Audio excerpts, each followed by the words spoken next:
कुछ तो मजबूरियां रही होंगी, यूं ही कोई बेवफा नहीं होता। माना कि तेरी दीद के काबिल नहीं हूँ मैं।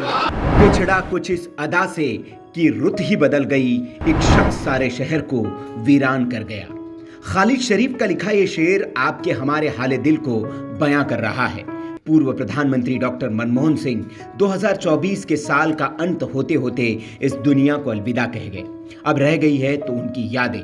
हमेशा उन्हें एक सरल और सौम्य व्यक्तित्व के रूप में जाना जाता रहा, लेकिन सोचिए, सौम्य छवि वाले एक नेता के तौर पर पहचाने गए मनमोहन सिंह अपनी किसी बात को रखते हुए कोई शेर कह रहे हो, क्या नजर आ रहा होगा। यूपीए सरकार में वो 2 बार देश के प्रधानमंत्री रहे। मनमोहन सिंह की छवि शांत स्वभाव की जरूर थी, लेकिन उनकी कूटनीति, शिक्षक, गवर्नर, मिनिस्टर और फिर पीएम के सफर ने दुनिया को ये जरूर बताया कि ऐसा अर्थशास्त्री अब दुनिया को मिलना मुश्किल है। डॉक्टर मनमोहन सिंह कम शब्दों में अपनी बात कह जाते थे। वे हमेशा नपे तुले और सीधे सधे जवाब देते थे। एक तरफ जहां आप संसद में अपनी बात रखते हुए दूसरे सांसद और मंत्री अक्सर शायरी कविताओं का काफी इस्तेमाल करते दिखते रहे हैं। मनमोहन सिंह के भाषणों में ये सब बातें बहुत नजर नहीं आती थी, लेकिन वक्त आया जब मनमोहन सिंह ने शायराना अंदाज अपनाकर लोगों को कायल कर दिया। जी हां, 15वीं लोकसभा की शुरुआत साल 2009 में हुई।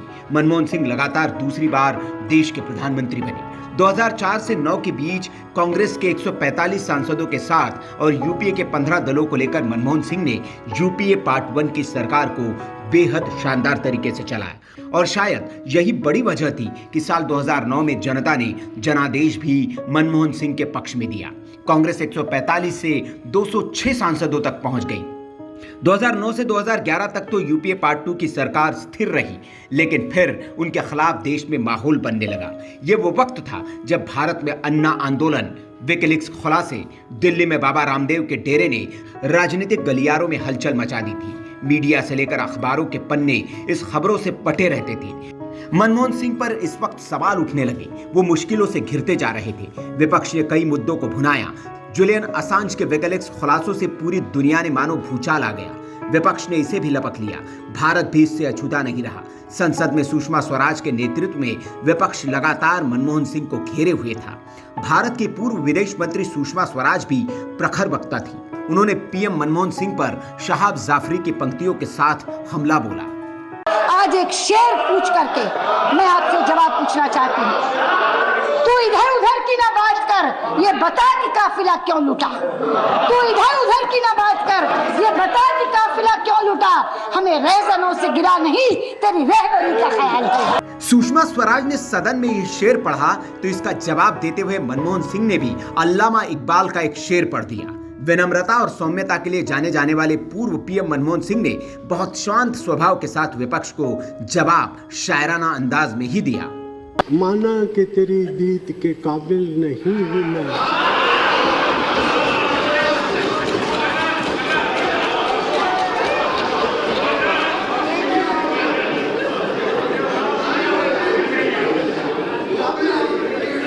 माना कि तेरी दीद के काबिल नहीं हूँ मैं।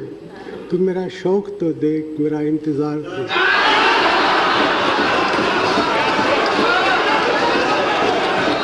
मनमोहन सिंह के शेर को सुनते ही पूरे सदन में ठहाके गूंज उठे।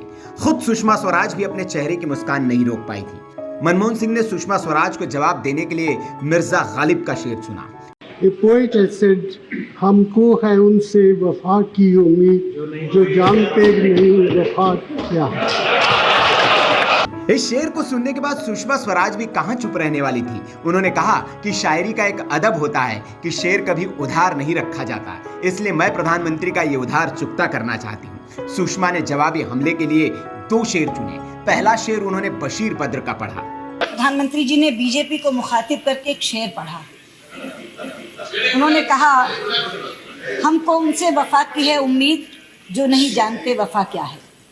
अध्यक्ष जी, आप जानती हैं शायरी का एक अदब होता है, शेर का कभी उधार नहीं रखा जाता। इसलिए मैं प्रधानमंत्री का ये उधार चुकता करना चाहती हूँ।